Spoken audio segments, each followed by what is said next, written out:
Good morning, everybody. It's 9 o'clock. I'll call the meeting of the ASA committee to order and ask the clerk to please take a roll call for the meeting. Trustee McMahon, Yes. trustee Alexander, Here. trustee Kane, Morning. Hello. trustee Riley. Here. I believe those are all of the members I see so far logged in. Okay, thank you. So I would just remind meeting participants to leave their mic muted when they're not speaking. And the first agenda item is the student representative discussion, followed by the faculty representative discussion. And the discussion topics, as you may have seen from the agenda, are the same. It's advising. And this, I think, is going to be a very interesting presentation for the trustees. So, Katie, are you leading this from the student side? Yep, I am. I'm going to be co-leading it with Griffin Goins, who is going to be my replacement. And congratulations, I gather, are in order. Thank you. Thank you so much. Would it be best for me to share my screen? Whatever is appropriate. Okay. Let's see.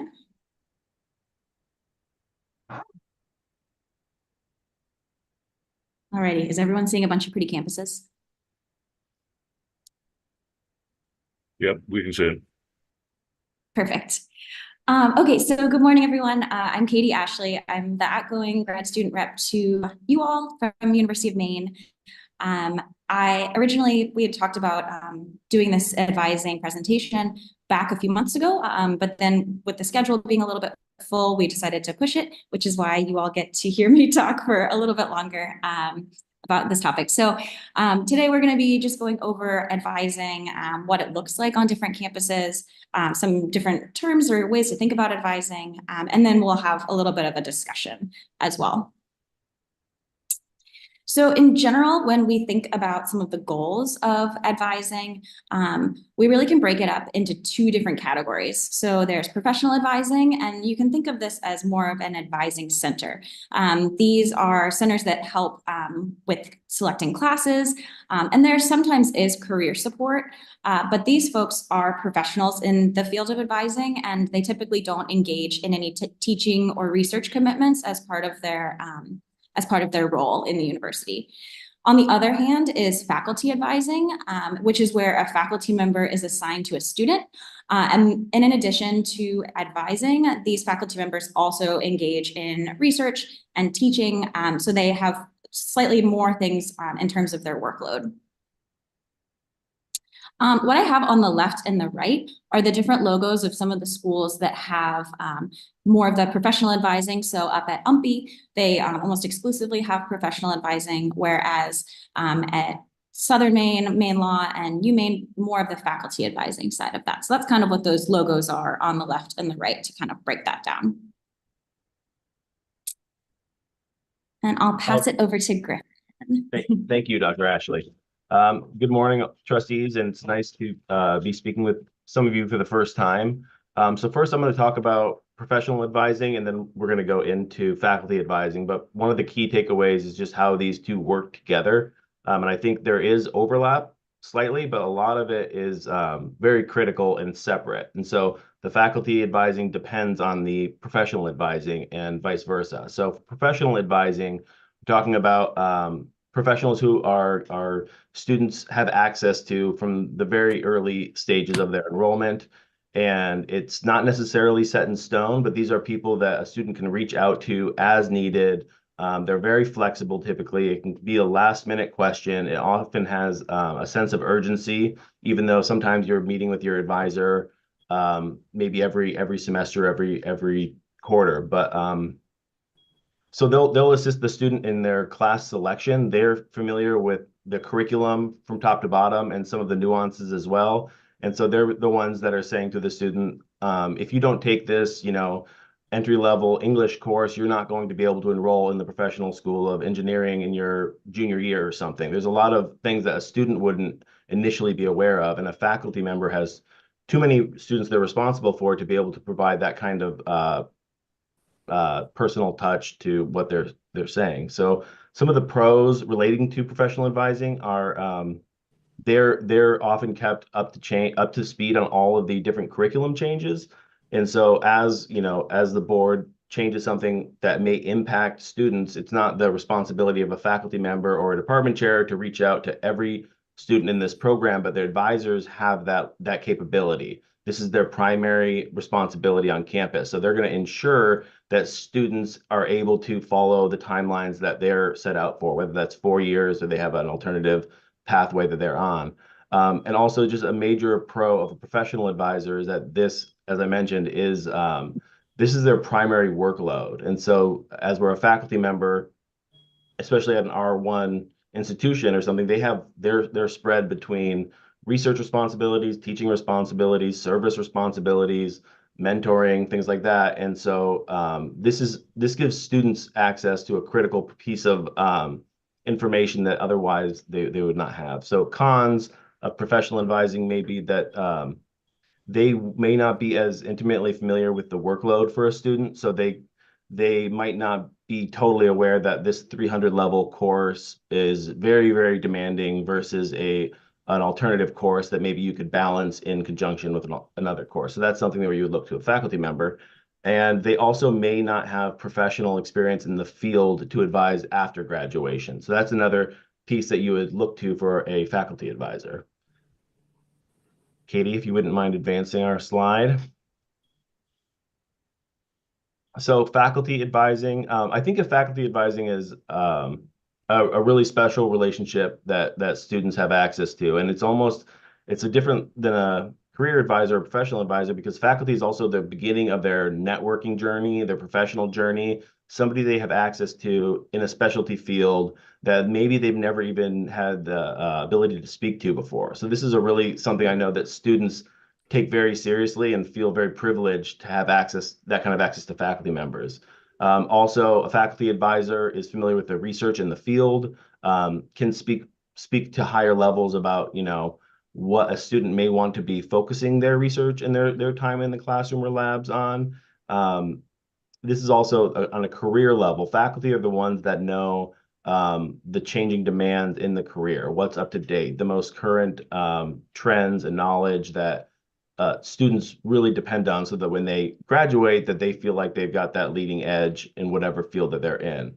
So also, it's mentioned here, sometimes informal, and that gets to faculty have a lot of responsibilities. And so some of these relationships are happening in the hallways, casually through email, in response to papers. It's just an ongoing fluid relationship. But faculty does understand the coursework and the course load and the other faculty members and how it all fits together. And they also, as I mentioned, the career path.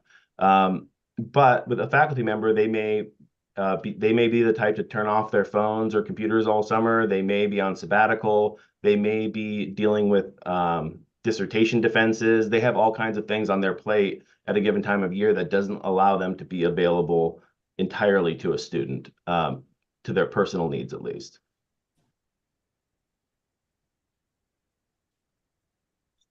And I'll go ahead and touch on graduate advising, because obviously a lot of the, when we think about professional and faculty advising, we're really thinking more at the undergraduate level, although there is overlap on the grad level.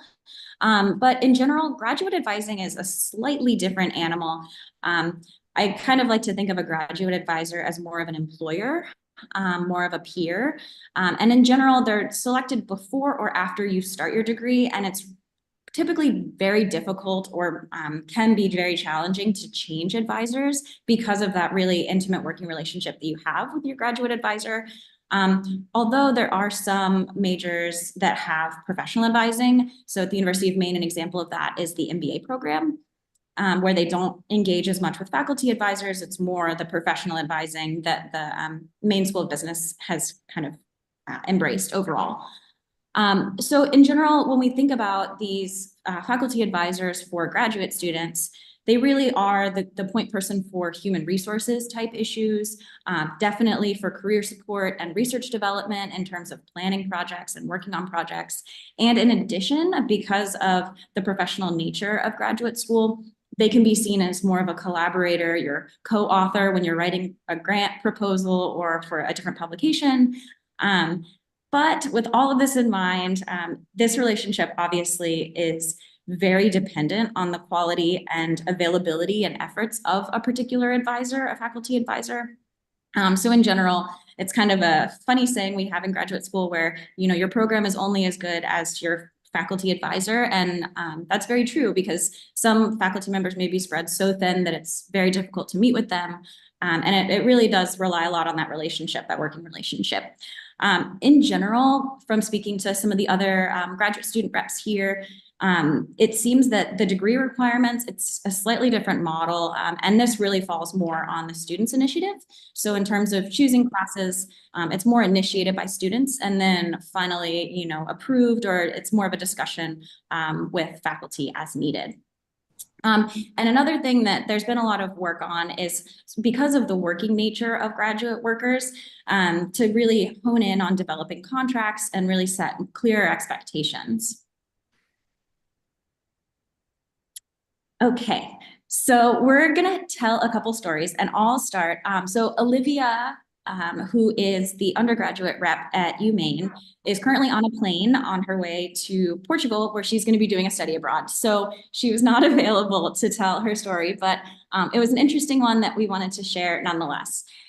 So when she transferred to the University of Maine, she has multiple advisors and she had sort of an issue of communication between the advisors. And consequently, what's the resulting effect is that one of the classes she needed to take is only offered every other year. And that class sort of fell through the cracks from her multiple advisors. And as a result, she'll need to extend her degree an additional year, which obviously can have some impacts to her timeline of her career. Obviously, there are financial impacts of staying around for an extra year to do this. So things like this, you start to see how there can be some potential issues, especially when multiple people are communicating. I think I saw Alec on. Are you here, Alec, to tell your story? Yes, I am. Cool. So the story I have is basically my freshman year, I started at UMPI as a physical education major with a minor in coaching. I ended up switching my major to psychology when I was a sophomore, and then I'm now back in exercise science as a junior. And I was trying to iron out my courses of what they were going to look like for my senior year. And I mentioned to my professional advisor, what do I have left for my minor? And I kind of got the response of, your minor, what minor? Which took me by surprise. And there ended up being about 9 credits I needed left for my minor, that I now have to take my senior year or potentially extend my stay for another semester, because I'm looking at like 36 credits for between now and the time I graduate in May of 2025. So it was just like a little bit of bump in the road, miscommunication. I don't know how it fell through the cracks exactly, but that was my story. Thank you, Alec. Thanks, Alec. And then I'm not sure if Andrew's here to talk about USM or Andrew's replacement. Okay, I'm gonna move on because I'm not familiar. This is something that was added in and I'm not familiar with this story. But with this, we'll move on to some of the takeaways and sort of a discussion time that we can have. So I'll lead going into the takeaways.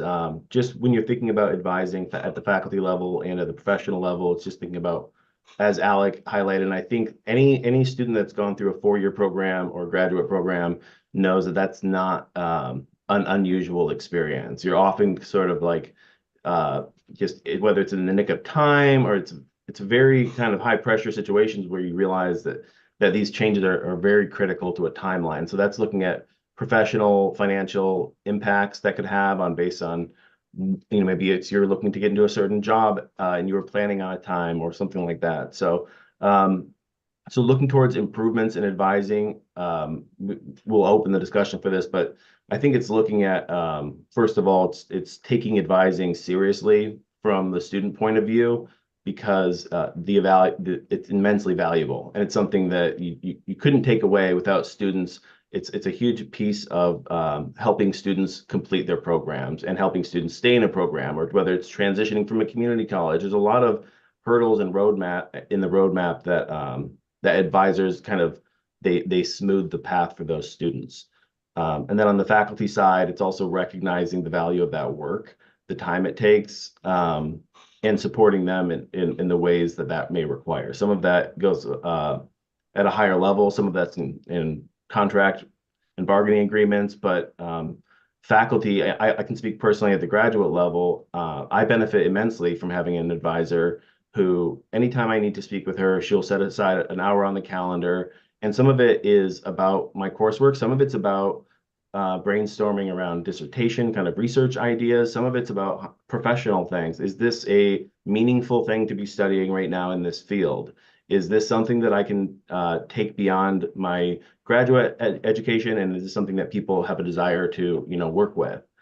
Things like that I wouldn't know if my advisor didn't make the time to speak with me. And I have a close friend who's in a education program outside of Maine who doesn't have that kind of relationship, and he's gotten to the dissertation point in his degree, and he basically has to change advisors. He's been given no direction, and he's just kind of a sitting duck now. And I speak to him with an amount of I feel bad, because it makes such a big difference on your coursework and your pathway. So.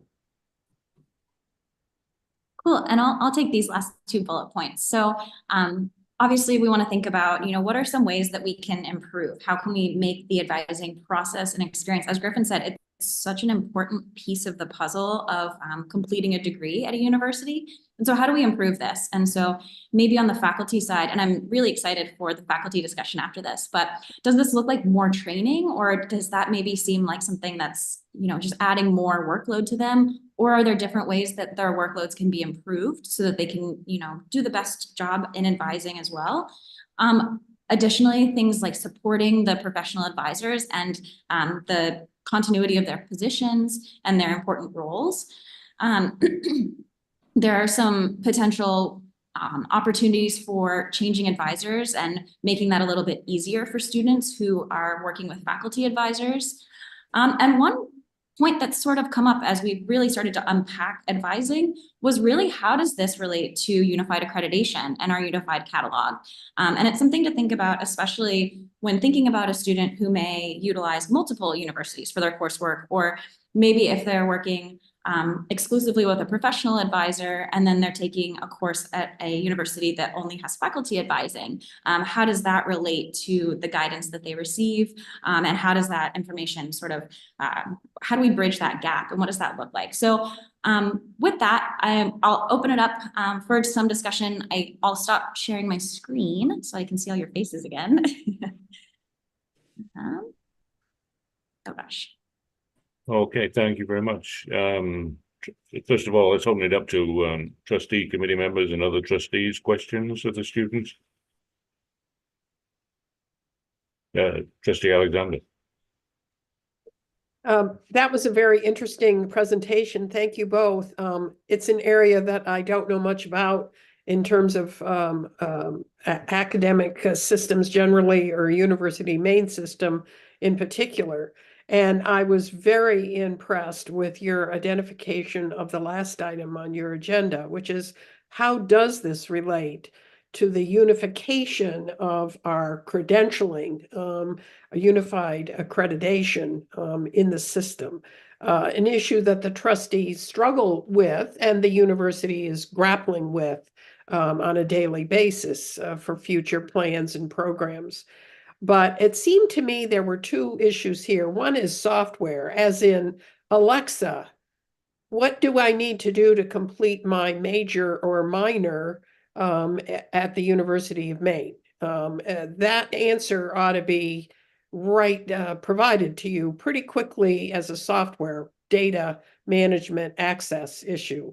But the other is the personalities involved and the development of career opportunities and discussions of what's going on in your field. And that's nothing that AI or Alexa can solve. So having identified those two issues, I'm not sure what the next step is, but thank you very, very much for this presentation. Thank you, Trustee Alexander.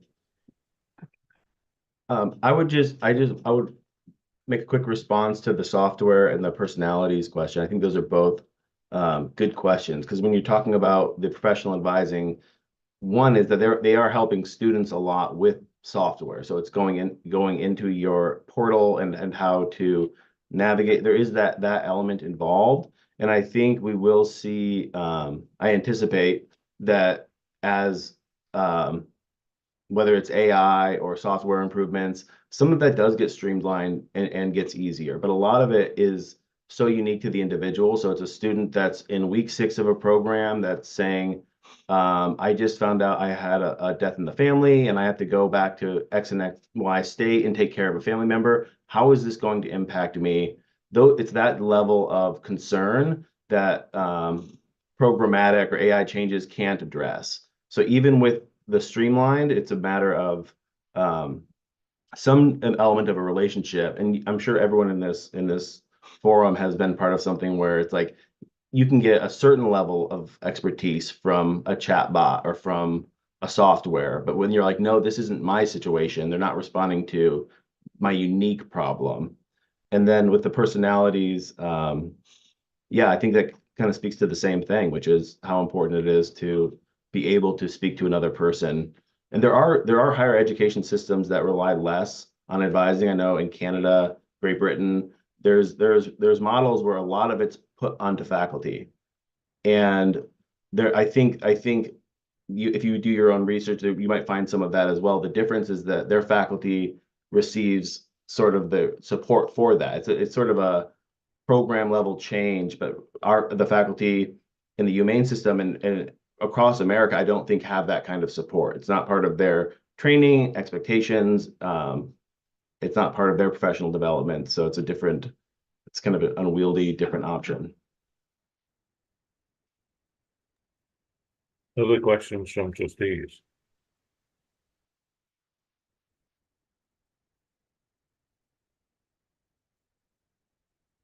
David, I'll ask a question. Go ahead, Emily. Thanks. I thought that was an excellent presentation, and I know Griffin a little bit through the higher ed program at UMaine. And Katie, congratulations to you. We will miss you. I think the lanes of advising have been very clearly identified in this presentation, because there's the technical advising side, which is what we heard articulated from Presque Isle around what are the things I need to actually, what are the boxes I need to check to get from point A to point B, right? And I think that whether it's some combination of software or at least I believe it's still the case that is articulated at the very beginning of a student's career. But for a lot of first generation college students, they don't necessarily know to hold on to that or where to find it later. And there's sort of this, I take the classes with my friends, or what do I do next? There's the technical like pathway to graduation. What are the requirements for your minor? What are the requirements for your major? What are the requirements that open up an opportunity for you? So then there's a second, which is like the qualitative advising, I would call it, inside the major, where you can get into more of the nuance of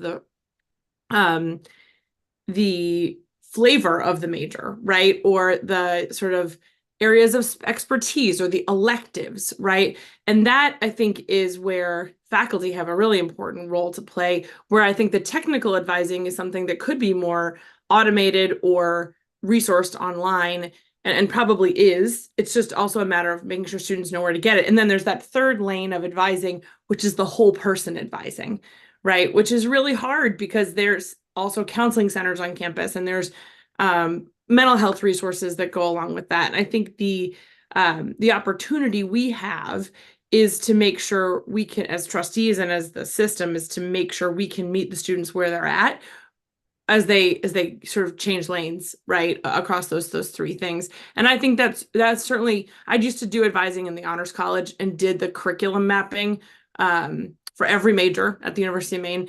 And it was a really interesting process because we would sit down with faculty members who that really wasn't their job, right, to figure out the mapping of every single course. And it was an awesome process, but it really illuminated for me those like differences between the technical side, the qualitative side inside the major, and then the sort of whole person. And I think we have an opportunity to think about all of those in ways that at the campus level and at the system level. But that was a great presentation. And I'm sorry that I don't really have a question. I'm just reflecting. Thanks, Emily. Other questions from the trustees?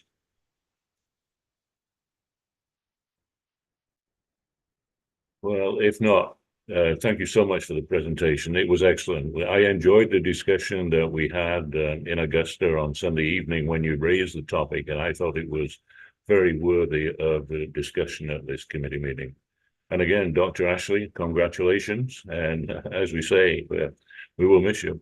So let's move to the faculty now. And I think if the students stay on, there may be an opportunity for a sort of combined discussion after we've heard from the faculty. So Clyde, are you leading that, or who's leading the faculty side? Patrick. Okay, go ahead, Patrick. I'm not designating myself as leader by any means, but happy to start us off. Trustee McMahon, I did just want to take a moment to thank you for your presence at UMA's commencement last weekend. So yeah, I want to briefly talk about the difference between informal, I just call it informal compared to formal advising. So informal advising or mentoring to me, as a faculty member, is really like the bulk of advising that I do at UMA. And, you know, I will basically meet with any students who's interested in talking. Most of the advising I do is not with students who are sort of listed as my advisee in Main Street, but it's students who take my courses, come to office hours, talk with me after class. You know, these are situations where students have conversations about, you know, wanting to go to grad school or how to use this subject matter in their careers and career pathways. So that's really, I'd say as a faculty member, that's like most of the advising or mentoring that I do on a regular basis. And these are a lot of the conversations that end up, you know, with us recruiting students to like our majors and minors, you know, channeling students to our grad programs, even, you know, recruiting students as like TAs or for independent studies and research projects and that kind of thing. So I think the grad students did a good job kind of touching on that. But that's something I did want to highlight in this presentation. So that's kind of, you know, that's actually one of the reasons I became a professor, is to do that kind of mentoring and advising. So I get a lot of energy from it, a lot of inspiration from it. And I think it's kind of my, or faculty's opportunity to inspire students as well. I was just going to briefly touch on UMA's model from the perspective of a faculty member. I'd say like a lot of faculty probably don't have a in-depth understanding of our advising model. I probably know a little bit more because I'm a program coordinator or chair. But basically, I would say UMA probably on average has more high need students compared to a lot of other UMaine system campuses. We have a model, a very robust professional model that I think has some overlaps with what you heard earlier. And I apologize to Jen and Joe if I'm not doing this justice, but again, I want to do this from like a faculty perspective.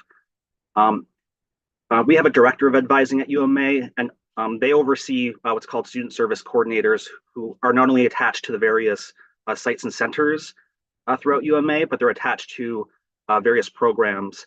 So in my program at UMA, we have an advisor who serves the Lewiston Center, but she also serves all students under social science. So that's kind of an example of how that model works. I like to, David, I know we talked about this when we had our meeting at the last BOT, but I liken professional advising a lot to like the medical system in America. So, you know, when you go to a doctor's office, you usually have a medical assistant who brings you to an office and like takes your blood pressure and pulse and, you know, asks you like a series of questions about, you know, alcohol use and diet and that kind of thing. And to me, that has a lot of parallels with what professional advising looks like. So these are all things faculty can do. But I think that level of intervention tends to be like, you know, a 2 to 4 year, you know, expertise level, whereas, you know, it takes 10 years to train a faculty member. So I think a model like this creates a lot of efficiencies in higher education. So I'd say probably, so like the bulk of the work that our student service liaisons do at University of Maine Augusta is helping students kind of work through their check sheets or do that kind of curriculum mapping. As a program coordinator, I spend more time, I don't supervise our liaison, but I spend a lot of time kind of coaching them on the ins and outs of the degree program. But it's often the student service coordinator or liaison who's meeting with students one-on-one, usually on Zoom, and kind of mapping them out and helping them choose courses. And I think this is really important at universities, because I'd say, at least at UMA or in my experience, there's like, probably not enough hours in the day to kind of meet all the demands of the students. So this kind of model, I think, helps quite a bit. So I think I'll just leave it there. I just wanted to give a brief overview, but I'll turn to other faculty at this point. Thanks, Patrick. Lisa. Yes, good morning, everyone. I also want to thank Emily, or should I say Princess Leah, for coming to the UMPE graduation. I almost put my wig on this morning, but I decided it might be too much for people who weren't. Yeah, all you need to know is that we had our graduation like others on May the 4th, and that our president is stuck in 1977. That's all you need to know about our graduation. Yes, I want to say, when I first came to UMPE,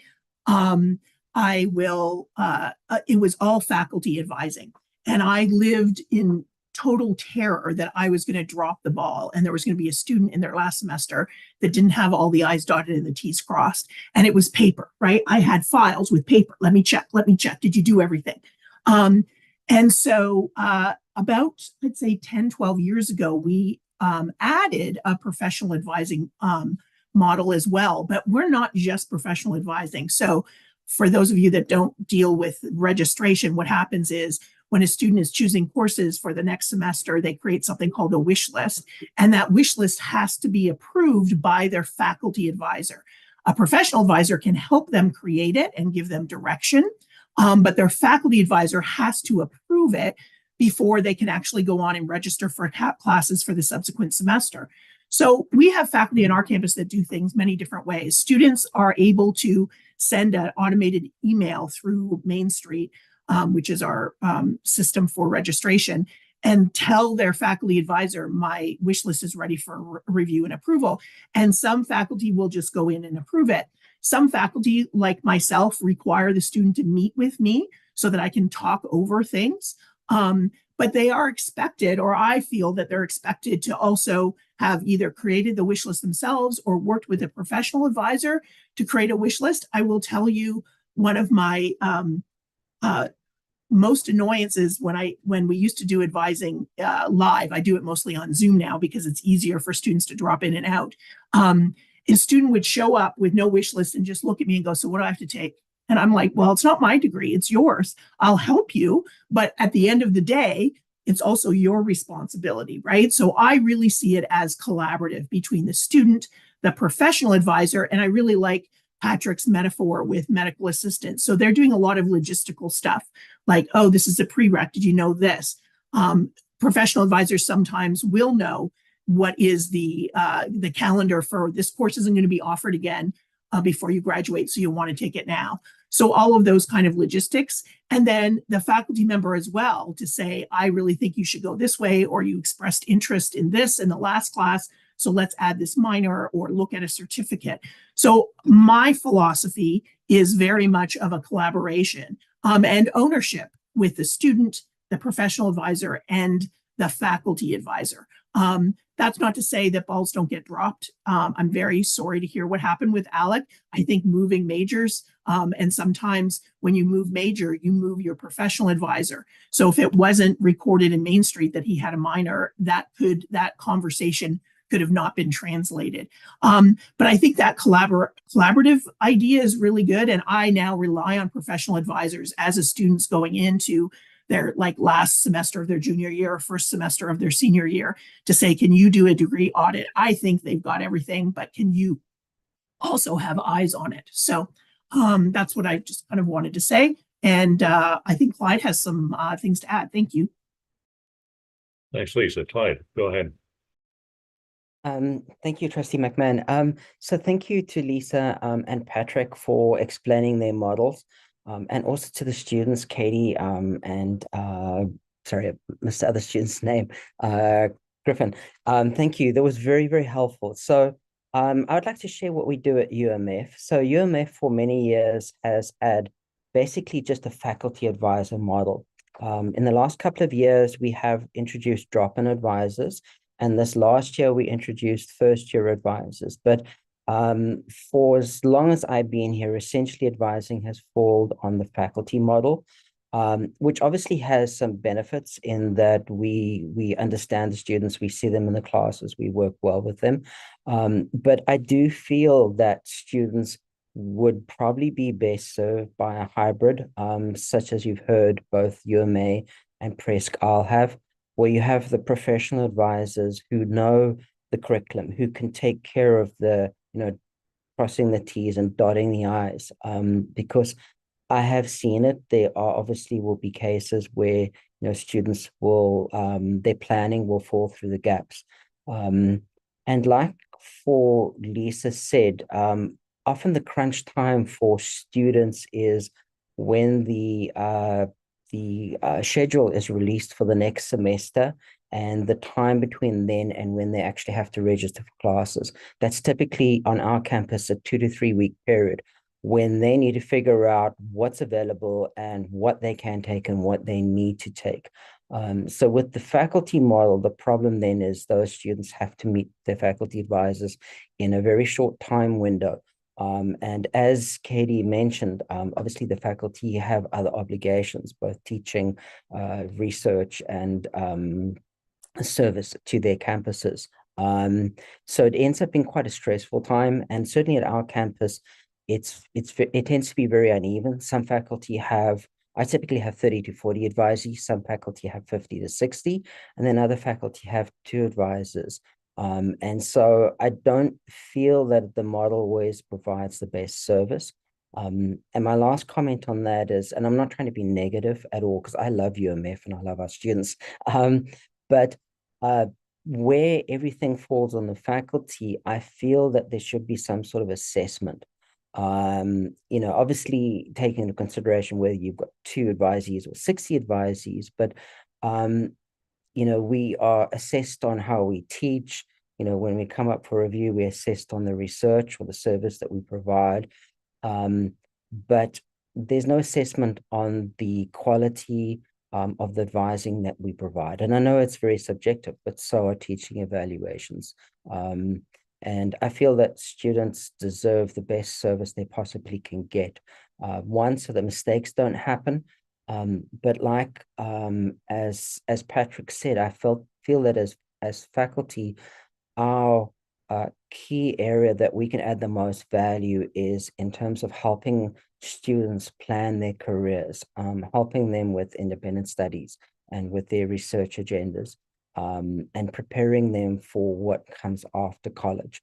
And whether it's AI or whether it's a professional advisor or just really good software that takes care of the smaller details, it certainly would make the process a lot smoother for students.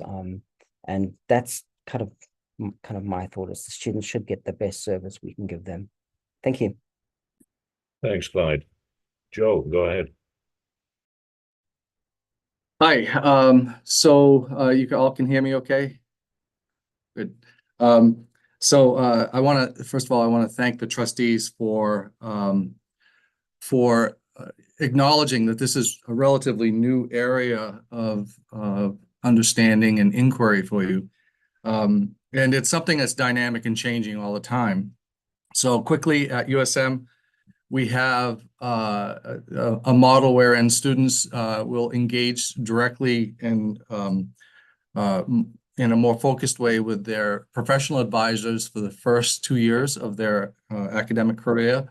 And then in the beginning of their junior year, they'll work specifically or exclusively with the academic advisor. So with that said, at USM as well, there's a tendency, certainly in my department, I know in other departments, for students to actually work both with their professional advisor and their academic advisor from day one. So that allows, certainly, as Lisa was suggesting, more sets of eyes on what the student is doing, but it also gives me the opportunity as their faculty advisor to start talking about career and research early on. Ultimately, this is all about, empowerment, engagement, and enrichment for our students. And I think that's how we all see it here. Part of that, of course, is the mentoring part of advising. So students want to, more and more, oddly enough, want to get into doing things like research and independent study much sooner in their career. And of course, that takes a lot of hands-on attention, walking them into the lab or connecting them with other faculty who are doing research in their area of interest. And of course, that helps. We also know that professional advising, based on the literature, does help with retention. It also provides students with some fiscal stability. If you're finishing your degree in a timely manner, you're not likely to be as in debt, and it's less stressful overall. So I think society benefits from that as well. Some of the things that I think we need in advising, professional advising, have already been touched on. I think we need better software, and that was touched on by Trustee Alexander and others, that help the students navigate when courses are available. Courses aren't always available every single year. The other thing I want to come back to in the model wherein the professional advisors work closely with the academic advisors, and often, at least at USM, the science classes advisor, or professional advisor, and in particular environmental science and policy, I'll speak to that, will attend our faculty meetings, our department meetings on a monthly basis. Occasionally we'll teach a class during the winter break even. So they're highly engaged in what we're doing, and they can give us feedback on students that are going through stressful times or something like that. And that just gives us, again, a lot more hands-on attention for the student. So I was going to talk about technology. So we need better software. Students can access classes quickly and understand what they may need. There was something else I was going to add to that whole thing. Of course, more professional advisors. In addition to that, recognizing that advising is becoming a discipline in and of itself, right? There's training, there's a lot of professional development that goes into that. We want to attract the best in the field. In this emerging field. Of course, we want to recognize that's going to require additional funding. This isn't something that we can just add on to what's already here, nor, I'll just anticipate this, forgive me, do we want to centralize this into one office across the state? It has to be on the ground, interacting with students on the ground with the individual academic units. And so this is a new thing. To do advising properly in the 21st century is something we're all discovering together. And I think that all of us recognizing that has been very useful and very powerful. I think that's all I want to take for time, but thank you. Thanks, Joe. Libin. Hi, hope you can hear me okay. So based on my understanding, I think professional advising is very important, and it has been done in different departments differently. So at least based on our department in forestry at Fort Kent, the first year students, they're being taken care of by one of the lead faculty or the most experienced faculty, and the next year they get handed over to me or new faculty, and there's a huge turnover of new faculties who are coming there and trying to learn it, which takes a year or two to understand how the system works. So if we have more professional advising, that's definitely very, very helpful for the faculty. But it has to be, I would assume it would be very well defined in terms of what is the advising, because there are other resources for the students to use, like Writing Center's Trio and other centers that I often advise the students to take so that they can manage their time. They can have some hands-on talking with someone to know like what's going on, why they should be doing it.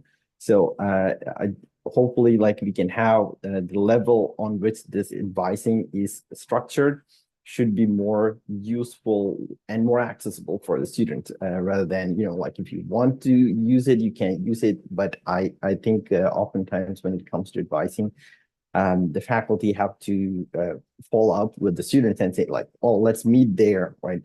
Right after your exam, before you go back for your summer, we will meet and make the plans ready for your next term, right? Otherwise, it's important to follow up. And then like the other colleagues mentioned, there's a huge load in that advising of students. So it has to be properly defined. And I think the faculty portion and the other support center portion has to be, well, we cannot avoid it, but it has to be efficiently utilized. You know, like that's a component I would emphasize more, you know, like so that we don't rely like heavily on the advisors, but like advisors can connect all these pieces like in a more efficient manner. So that's very important for, and especially like in UMFK also we make use of professional advisors, but it varies depending on different disciplines and different departments. So it has been shown to be like very effective, but if it is located like in the main campus, like at an Orono, like have to be more. I believe it will be more efficient if it is located in a campus level, so that the students have more accessibility and at least, you know, they have more understanding of how these different departments work together. Like we have similar degrees and courses available in different campuses. So the advisors would be able to, well, I wouldn't say like the advisors should be aware of all the departments and all the campuses, but there should be like a system in place, like a combination of like a software versus an advisor, so that can make the existing systems in place more connected and more work efficiently. Yep. Thank you. Thanks, Laban. William Otto. And William, can you make sure that you talk about the software issues that you raised in the meeting we had in Augusta as well, please? I'm now trying to remember the software issues that are raised. It was a different screen for the students and the faculty. Oh, okay. Yeah. So with the repaving Main Street, one of the things that I have found is the students had a very mobile friendly version of the Main Street of the Student Center, and we could go in and they could easily go in and pick classes and stuff. But the faculty center is lower in having that same application put into place. So one of the things that we've struggled with over the last 2 years now is that what I see is different than what the students see. So helping students in their first semester or their first year is a challenge, because I just have to mentally envision what I helped my daughter through rather than what I can go in and see as the faculty side of things. So it has really taken a little bit more hand-holding. So we've did a little bit more of that in our first year seminar to solve that problem. But there's sometimes the challenge where it's hard to help students if we can't see the same thing the students can see. So that was the challenge that I voiced in Augusta.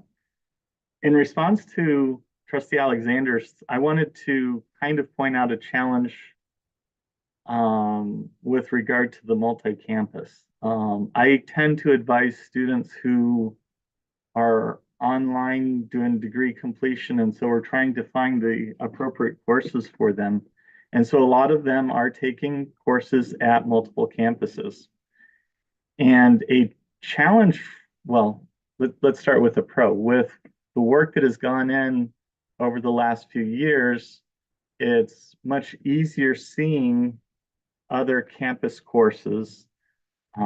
A challenge, though, is we don't always know the frequency of other campus courses. So as we're developing that plan, like Trustee Kane was talking about, Suddenly Augusta changes the cycle of where their course happens, and I on Machias don't know that, and we hit a pothole. So there are challenges with the multi-campus student in terms of making that plan. There's also challenges with it because as I help students, I can't help them register for that course. So I have to tell them, you need to contact the registrar of that campus. Here's the information. You need to fill out this away approval form for your financial aid to cover things. And that then often takes the student a little bit of time. So there are some speed bumps in getting students registered. So as we think about the models that are used, the size of campuses are important because at Machias, we do have a professional advisor, which really covers across the campus for first-year students. So they need to know enough of all the majors. So when there's AP courses or there's students who've done early college, it gets a little bit more challenging for them because they can't know all of the curriculum of all of the campuses or of all of our majors on campus. But yet we're not large enough to have a professional advisor for each division or something like that.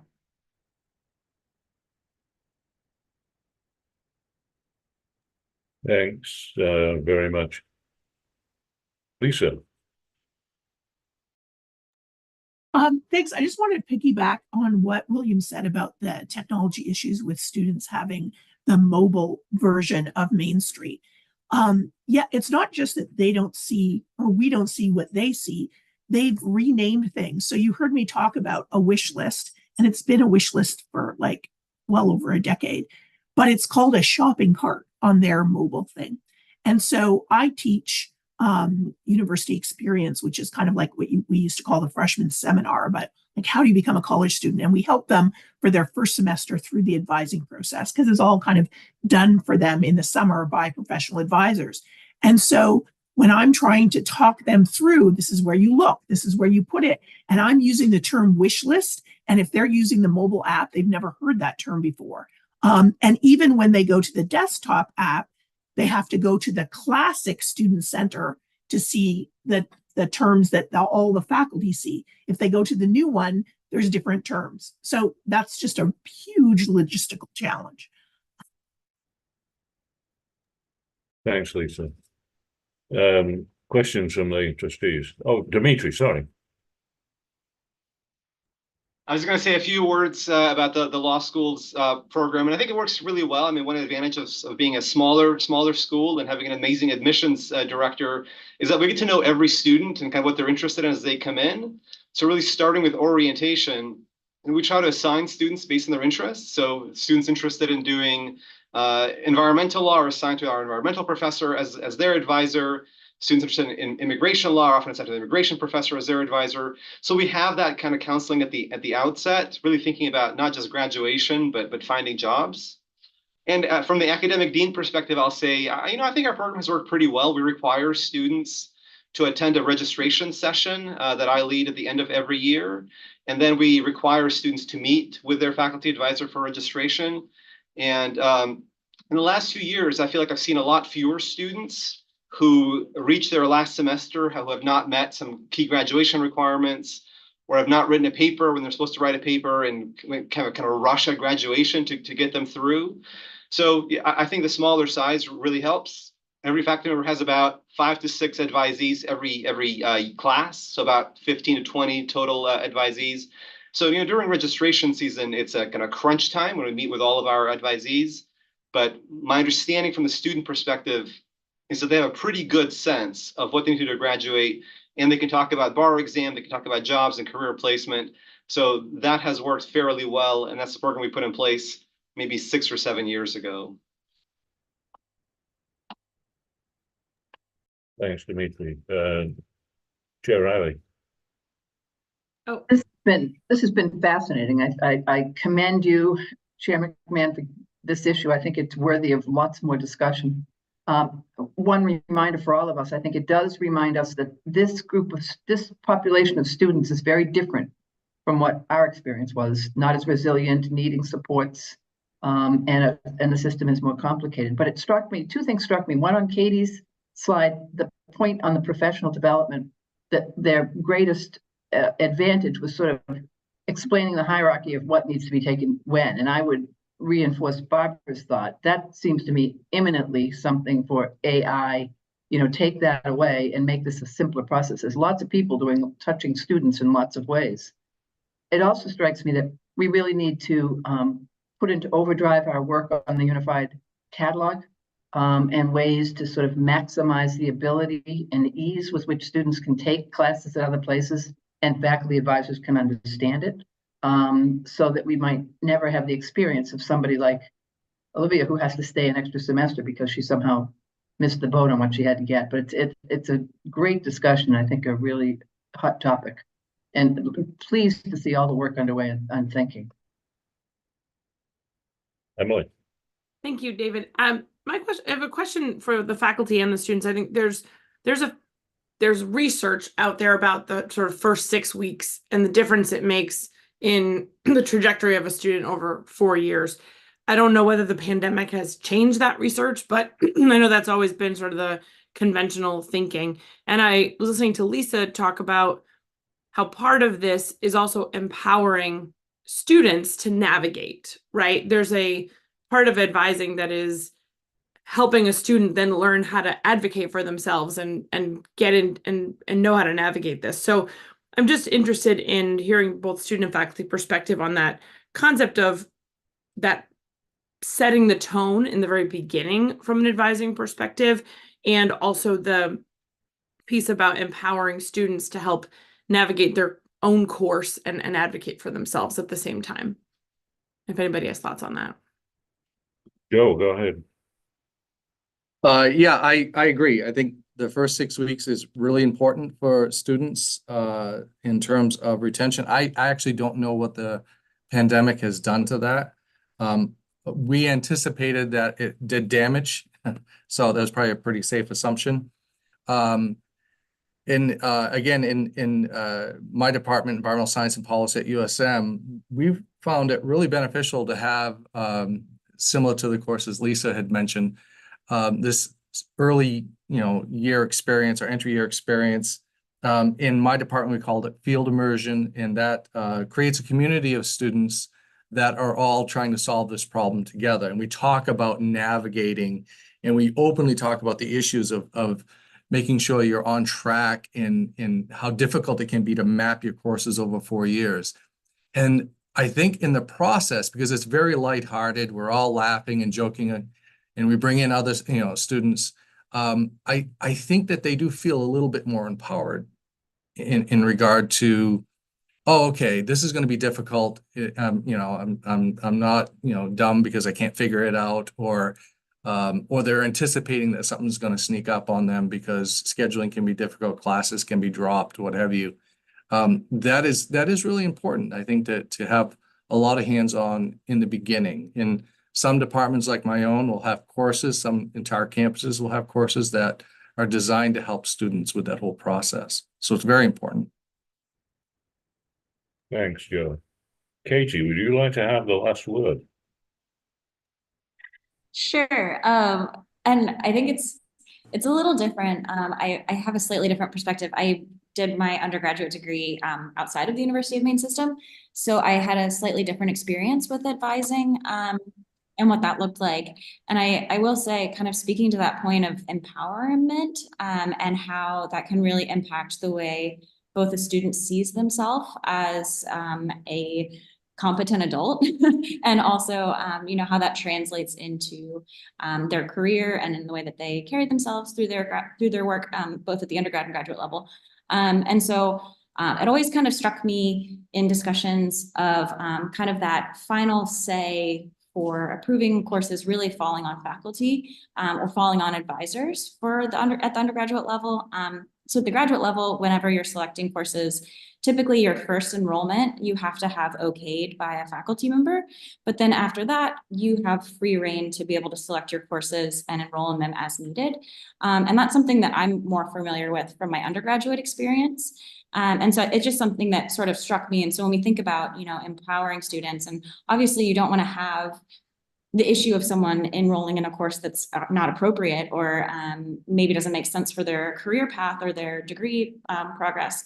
But that's something that always struck me. So when we think about, empowering students and having them take charge and how that can, really lead to their success. Thanks, Katie. Jess and John, are any final comments from your seat as Vice Chancellor? Just to Trustee McMahon, and thank you. But after following this very interesting and useful conversation, both the faculty and student perspectives, as well as the trustees' questions, I think the first point I would note is that one of the goals of the Unified Catalog Project is expressly tied to the resolution of the Repaving Main Street effort. So there are some technical improvements within Main Street that we have great confidence will yield stronger and quicker flow of data beneath the surface of catalogs, university to university across the system, such that faculty and their universities maintain their distinctive course offerings university by university, but the data itself flows without interruption in a way that benefits students and faculty in all facets of advising and course selection. And the second point I wanted to note is that I think Patrick Cheek spoke to this, Joe Staples spoke to it very well, and all the faculty representatives did. And I'll just say that having done it myself for many years, advising is both a technical skill that faculty exercise, but also an art. And the more care they put into it and the more time they spend with it, the more artistic they become, the more proficient they become in guiding students in a professional sense, as several of the faculty representatives shared. So it's something that is often underlooked and under accounted for in the evaluation of faculty and in the praising of faculty, but it's vital, and our faculty across the system do incredible work in this arena. Thank you, David. Thanks, Jim. So I'd just like to close, mindful of the time. Thank the student presenters. Thank you for all your work. Thank you especially for not reading your slides. It really makes a big difference to trustees when people don't read their slides. Just assume we've all done our homework. And thank you to the faculty as well. And really appreciate it. Look forward to seeing the student reps who are continuing and the faculty reps in Fort Kent in a couple of weeks' time. So let's move on to the agenda, to the new academic program proposal, Master of Arts in Teaching, Whole Child Education, UMA, and Provost Zakis. Good morning, everyone.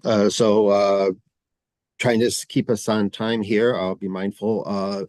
First of all, it's a Master's of Teaching as opposed to a Master's of Education. So a slight difference, and it's probably worth just kind of putting that in perspective, where Master's of Education is about structure and leadership in education.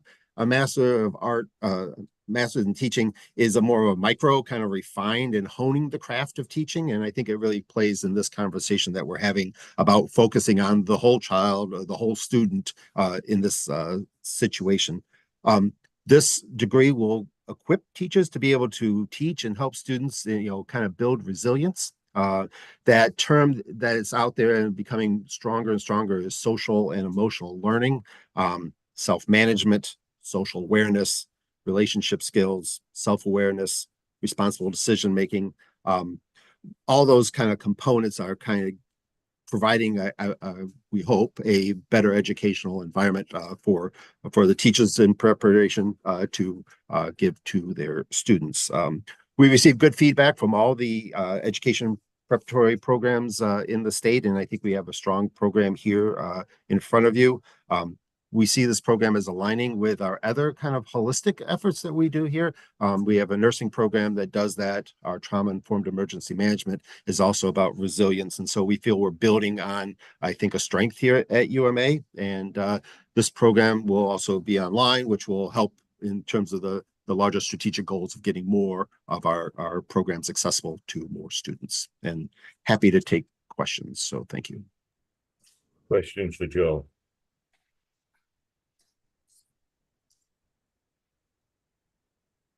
Yes, please, Barbara. Barbara, go ahead. Thank you. I had a couple questions, and some of them are going to be similar to the ones I would ask you on the next proposal as well. The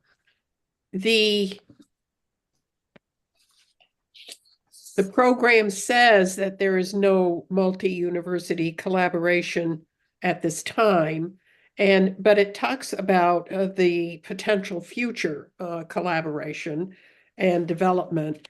And I just am always concerned about how that generic language doesn't allow any future mapping of that commitment or reporting back about how that integration might occur as a result of the program. So that's one question. And I'll ask the second, just so we get it on the table. And that is, it talks about no additional costs. And I'm wondering, are these new courses? And how can the current faculty take that on without additional faculty or additional changes in what they do? Because I'm presuming they're already full-time. And then the question is, what are the revenues that might occur as a result of this program? The proposal doesn't discuss that. Yeah, so I guess we'll start at at least one piece of that, which is that it is a kind of a new and emerging discipline, so it's hard to find partners in at least in terms of collaborative opportunities. That doesn't mean that they don't happen. I think at USM there's some SEL or social emotional learning courses that will work towards integrating. So we see opportunity there. The other piece is in terms of, I would say, the capacity. I think when we have a nice mix of full-time and part-time, and so we see that kind of the capacity is our full-time faculty will find that kind of balance between the graduate and undergraduate programs, and the adjuncts will help fill it out at this time. I mean, the proposal did say that if the numbers grow, we will look into that, but we're ones to always look to see if there's opportunities first before we make that make that commitment to an additional faculty member. Well, obviously there's the potential budget implications. Are we getting additional revenues from this program? Yeah, I mean, like all graduate programs, they start out relatively small. I mean, here we are in May, so we probably aren't going to be able to market for another, academic, we'll get things started, whatever. But the timing, would be nice to have this, all, buttoned up, early in the fall, so we could do a full marketing cycle here. So that's, I think, where you see that there will be I do believe there's a need out there, and we see this lining up nicely with the main, Department of Education and their goals as well. So I think that we wouldn't be putting it forward if we didn't feel there was optimism about the credit hours, but they'll probably start out slow, but I have good confidence in this program. Well, is it possible with these kinds of positive hope and good faith efforts to market and implement the program, is there a way to build in an annual report on the status of the ability of students at other main universities to sign up for this and integrate that into their curriculum, as well as the actual growth and development and marketing of the program, so that we know, quote, in a business world, and we are a big business, we need to make sure that initiatives actually produce what we think might happen. And I'm looking for a mechanism to track this sort of thing at some point and have some ability to know this was successful and here's why. And this one was an experiment and it was well worth having, but we found that it doesn't work the way we proposed it. And so we're going to do something else. I mean, that's the sort of good faith approach to these kinds of things that I'm looking for. Yeah. Joe, can I help with this one? Yes, please. Okay. So Trustee Alexander, you're right on the nose with this. We have a goal within the strategic plan that I'll actually be talking about a little bit on Thursday during that committee meeting. What you're discussing is closely related to that goal. So one of our obligations in the plan is for me to meet with the provosts regularly to figure out the effects of new programs in the same, or I would broaden it to say in the same or similar academic areas as existing programs at other universities, to see the influence on the kinds of things that you're talking about: enrollment, revenue, capacity, all of that. Because the plan was approved in May of 2023, and we're just coming out of the gate with new programs now, and my strong belief is many more next year and in the year beyond. We haven't formalized yet exactly how that reporting will be done, but it does need to be done. It's in the plan. I'm obliged to fulfill it with help from all of our provosts. So there is a mechanism in place for doing that, for formalizing an approach to that, and then reporting out, most likely through this committee, on with some regularity, the findings from that analysis, so that not only trustees but presidents and the provosts themselves can be assured of the efficacy of what we're offering and its reasonableness, and whether we should pull back in some areas or expand in others. And so everything you're saying is totally consistent with a strategic approach which we've obligated ourselves to take in this regard. Yeah, maybe it would be possible for the Vice Chancellor and UMA to work out some reference to that obligation in this document, so that when we approve it at the May board meeting, that we can have some assurance that that kind of evaluation is built into the approval for any new program that we do. Barbara, if you'll accept a friendly amendment to that, it would be probably more useful to the provost to build it on the front end. So, we developed some new language with help from the provosts when new proposals are first put forward, to determine whether there's collaboration, how are they multi-university or not, what is the effect on resources. We could certainly build that promise of analysis into these program proposals, so you see it front and center as they're coming forward. And then, of course, I'll follow up with you, having worked this out with the provosts and with David on a plan for reporting out to this committee. President Cushman. Yes, thank you.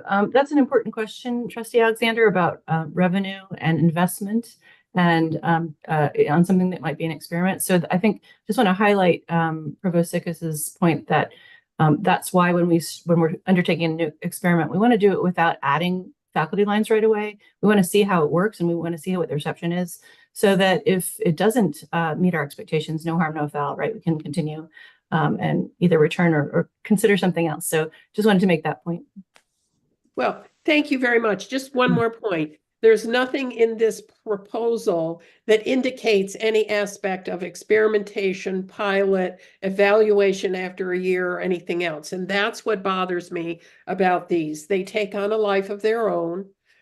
There is no mechanism by which the board or currently the UMS system office can raise the issue of, we approved this a year ago, it's just not working. We've gotten feedback or whatever. So that I'm looking for some mechanism embedded in the documents that is not here. And I appreciate the impact or the desire you're expressing to me. I'm just trying to meld the two together. Barbara, thank you. I will note that prior to the last year, going back several years, we do have the annual academic program review, which is a process that is conducted year-round. We move from university to university, reporting on exactly what you're describing. We're now doing it in the broader scope of both unified accreditation and a new system-wide strategic plan. But the kinds of questions that you're asking the provosts have and presidents have obligated themselves, and I have as well, to answer as part of that formal review process. Thanks, Jeff. Roger. Yeah, thanks. I'm not a member of this committee, but thank you for being allowed to be here today. I did have a question, and it comes again from the FFT perspective. And this is no comment on this particular program at all. It sounds fine. It sounds like it's going to succeed. It sounds like it's very well thought through. But I just in terms of the approval process, I think that every proposal for a new program we've seen over the last couple of years has contained at least some rough P&L statement, if you will, about here's how many additional credit hours we anticipate we may generate in year 1, year 2, and year 3. Here is the additional costs that we think the program will incur in year 1, in year 2, and year 3. And so here's the overall impact. That's a great concern, obviously, to the Finance Committee, because we don't necessarily want to be seeing programs which are guaranteed to be losing money, unless there may be a very good reason why it's so important that, sure, it's let's do it despite the fact that it's going to lose money because of its standalone importance. That isn't true here. I think it's been true in the past. And I just wanted to say that it would be wonderful if it were included in every new proposal in the future in some sort of uniform formatted way that's easily understandable both to this committee as well as to FFT. So in this particular case, Joe, it would have showed that apparently there are no additional costs in year 1, year 2, and year 3, but here are the additional credit hours and revenue expected to be generated as part of this approval process. So thanks for hearing that, and hopefully whoever the powers can be, can assure that this will be the way things are done moving forward. Thanks very much. Jeff, do you want to comment on that? I will take that under advisement, Trustee Cates. Thank you, and take it back to the next discussion with the Chief Academic Officers. We appreciate that. Thank you. Other questions from the trustees? If not, let me read the text of the proposed motion. That the Academic and Student Affairs Committee forwards this item to the consent agenda at the May 19, 2024 Board of Trustees meeting for approval of the following resolution. That the Board of Trustees accepts the recommendation of the Academic and Student Affairs Committee and approves the Master of Arts in Teaching Whole Child Education at the University of Maine in Augusta. Can I have a motion, please? So moved. Moved by Trustee Kane. Is there a second? Second. Seconded by Trustee Riley. Is there any further discussion? If not, could the clerk please take the roll? Trustee McMahon, Yes. Trustee Alexander, Yes. Trustee Martin, Yes. Trustee Kane, Yes. Trustee Riley, Yes. motion carries. You. And Joe, you're up again on the next agenda item, a new academic proposal, Associate of Arts in Social Science at UMA. Yep, thank you. Again, so UMA already has a bachelor's in social science. It is completely online. And one of the things that we keep our eye on is, all of us are watching the community colleges and in that regard. Looking for mile markers for our non-traditional adult students matters, and this is one where we have worked with the faculty. Professor Cheek is here, so we could get his view on this as well. But they've done good work. We now have a associates in front of you, which is basically a subset of the existing courses. So when I say there are no additional costs, I mean there are no additional costs, I guess, at least in that regard, because the courses are already running in support of the baccalaureate degree here. And, with this, again, the mile markers that we see, students from community colleges who come over without their associate's degree. And so this will help them get a quick mile marker along the way. And the pathways that this will support us is not just for the bachelor's of social science, but also the bachelor's of our mental health and human services degree, which are strongly aligned here. So again, happy to take questions about this, or if, I don't know if Patrick would like to add anything else to this discussion. So, thank you. Questions? Barbara. So I really appreciated the description of the program. Is it fair to say that what you're trying to do is create an incentive for people who are currently enrolled in your programs to, in effect, reward them for the milestone that they've reached, and use this as a retention mechanism to get them to continue to take more courses and produce the costs and revenues that would result in a more formal 4-year degree? You're nodding your head. So that's if I could just nuance that as well. Yeah. It is also, I think, an opportunity for students to choose UMA to start their associate's degree as opposed to coming in with transfer credits, though. The average UMA student has about 40 or 50 transfer credits, right? So we see that as our primary opportunity, but I think you described it very well. Thank you. And so how will you measure the success of this program?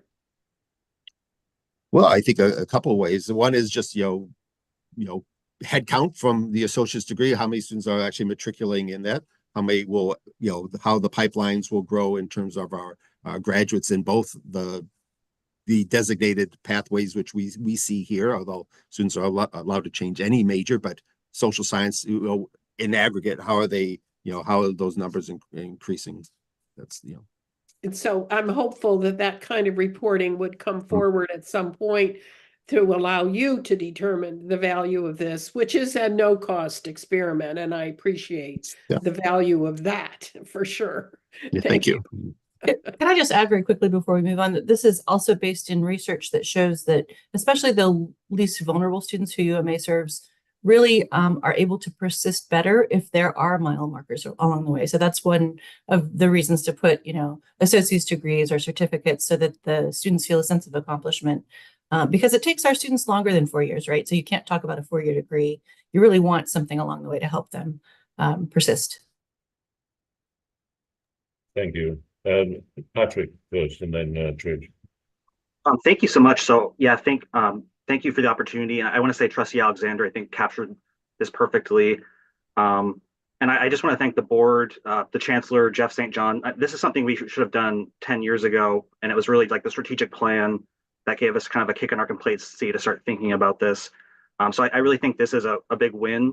And it is kind of, as the trustee pointed out, is kind of a no-cost experiment. So on the small level, as a program coordinator, we do annual reports. So that next May, we'd be reporting on like how many majors we have matriculating into the program. Good. Yeah, it's an intriguing experiment, and I think it'll be interesting to note to President Cushman's point, if I'm working really hard and I get that AA, do I quit then or do I keep going? Will it help to sort of, that'll be an interesting sort of study. But I was I'm not as well informed, I guess, about community college transfers because the transfer piece confused me a bit. So what, is there a ballpark rough percentage of how many people come in from community college with an AA versus with just some education, A and B? Does KVMC or any of the community colleges already offer an AA in social sciences? I don't believe in social science. Usually they have an associate's in psychology is usually the one that, or some type of mental human services in that regard. So, but let me also say this. I don't want to be, we're adding this, we're proposing to add this associate's degree. Most of our other, in our, to Patrick's point, in our portfolio, we have associates and bachelors by designate, by intent to provide those mile markers. And here's one where one wasn't there that we've saw the opportunity to get it in there and provide that opportunity for students. You raise a good point about, I mean, rough numbers for UMA is a third of our students are coming from the community colleges. So creating any type of pathways where they, you know, they've tried the community college, it didn't quite work out, but they want to get you want to get that quick win. The associates, I think is an opportunity for us, but it's not really, I don't know if I use the word experiment because there's some tried and trueness of what we've been trying to do here. So, thank you. Chancellor? What I would like to say, Trish, if I can, in partial response to that, we do have people show up with actual associate's degrees, but we also have people who show up 5 or 6 years after they drop their education with 30 or 40 credits, and they show up. So quite frankly, one of our sales pitches would be, well, if you have 40 credits and you've been out for a number of years, here's a program that fits and matches up with some of the work that you've previously done. So I think we can't think that it's one or the other. It's all of those things. And we have, as you know, a very successful campaign this year in helping people put sufficient number of credits together with us to get a credential or a degree. And so that's how we think about those things. I also want to say that our primary purpose should not be to be competitive with our own in-state community colleges who have students who are, in fact, progressing. We will have in the near future an announcement with respect to our ability to cooperate to a much higher extent while students are accumulating that first 30 credits at community college. So there's more to come in the not too distant future.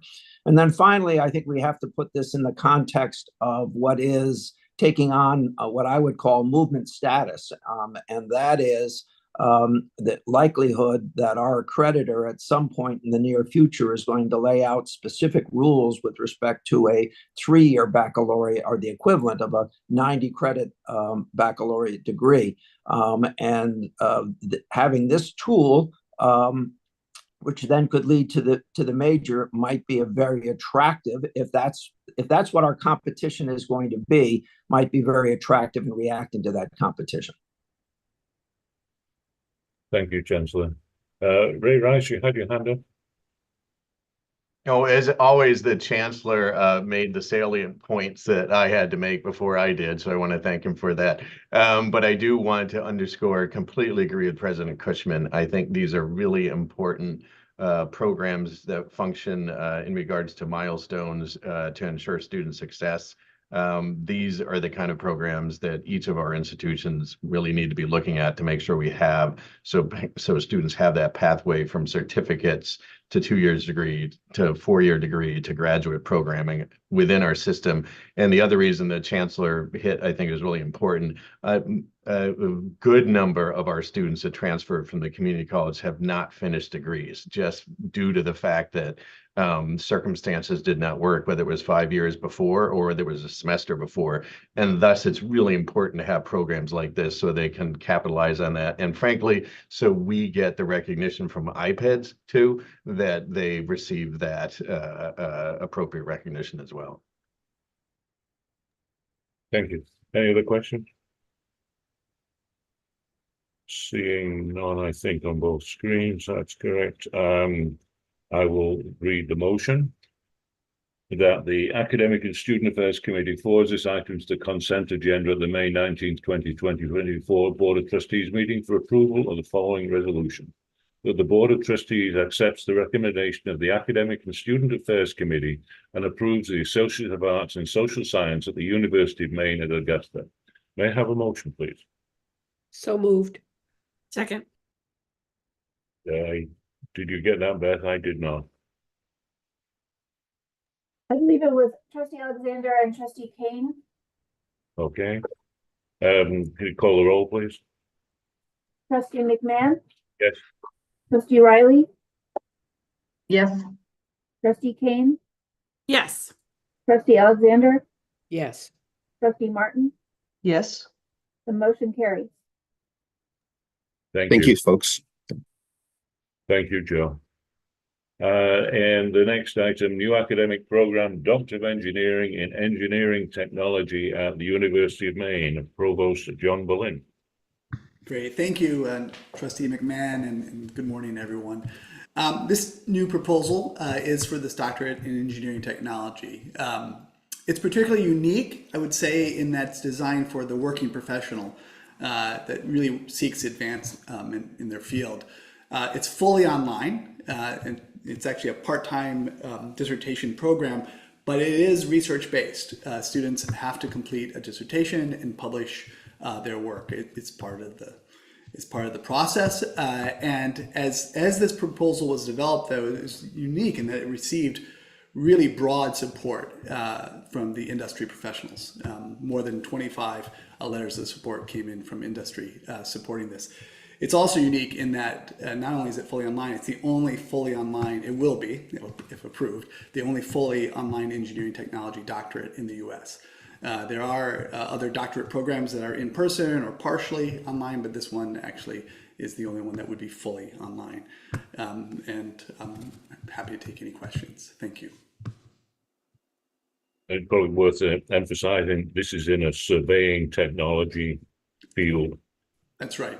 That's right. It builds off, we have one of the largest online survey engineering technology undergraduate programs in the US.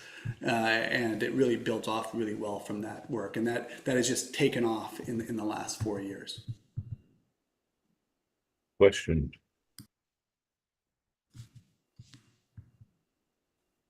I see no questions. If not, I will read the text of the proposed resolution that the Academic and Student Affairs Committee forwards this item to the consent agenda at the May 19th, 2024 Board of Trustees meeting for approval of the following resolution. That the Board of Trustees accepts the recommendation of the Academic and Student Affairs Committee and approves the Doctor of Engineering in Engineering Technology at the University of Maine. May I have a motion, please? So moved. Second. Trustee Alexander, seconded by Trustee Kane. Is there any further discussion? Seeing none, Beth, could you please take the roll? Trustee McMahon? Yes. Trustee Riley? Yes. Trustee Kane? Yes. Trustee Alexander? Yes. Trustee Martin? Yes. The motion carries. Thank you. You. The next item is informational only, a name change, USM BS in Recreation and Leisure Studies to BS in Therapeutic Recreation. I don't know who is going to take that. I can take that. And we have both Provost Frierson and President Edmondson here. So Jarita, please. Great. Good morning. Thank you, Trustee McMahon. Thank you, Vice Chancellor Jeffrey St. John. We're here to present today a name change in the BS in Recreation Leisure Studies to a BS in Therapeutic Recreation. The rationale for this is quite simple. We used to have more than one track or concentration in this major, and now we only have one.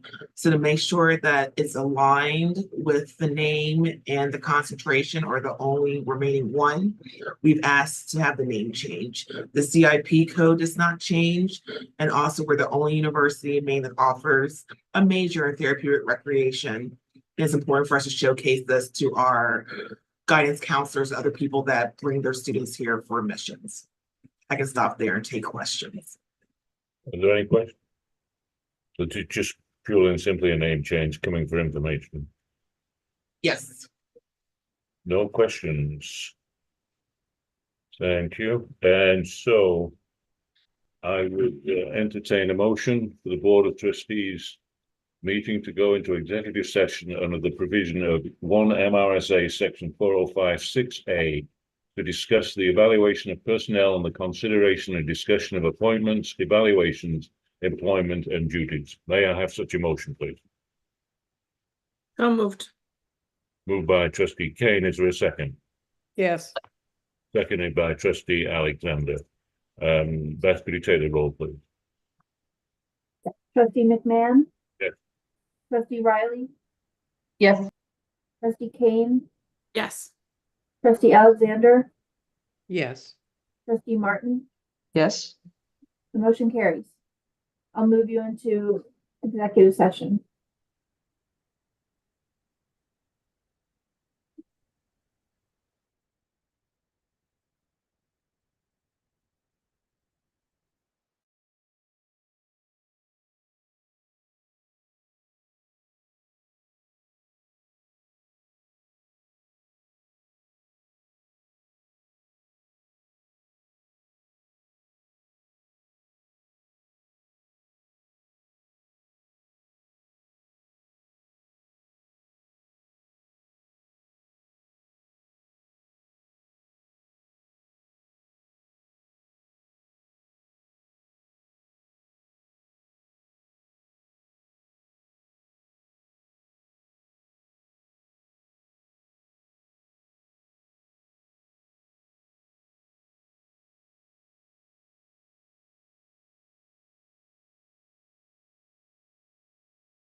Thank you. And the ASA committee is now in public session, and I would like to read the text of the proposed resolution that the Academic and Student Affairs Committee forward this item to the May 19th to 20th, 2024 Board of Trustees meeting for the approval of the following resolution. That the Board of Trustees accepts the recommendation of the Academic and Student Affairs Committee and approves tenure at time of hire, Associate Professor in the Department of Molecular and Biomedical Sciences, with tenure to be effective January 2nd, 2024. Do I have such a motion? So moved. Moved by Trustee Kane, seconded by Trustee Martin. Any discussion? If not, the clerk will call the roll, please. Trustee McMahon, Yes. trustee Riley, Yes. trustee Kane, Yes. trustee Alexander, Yes. trustee Martin, Yes. trustee Cates,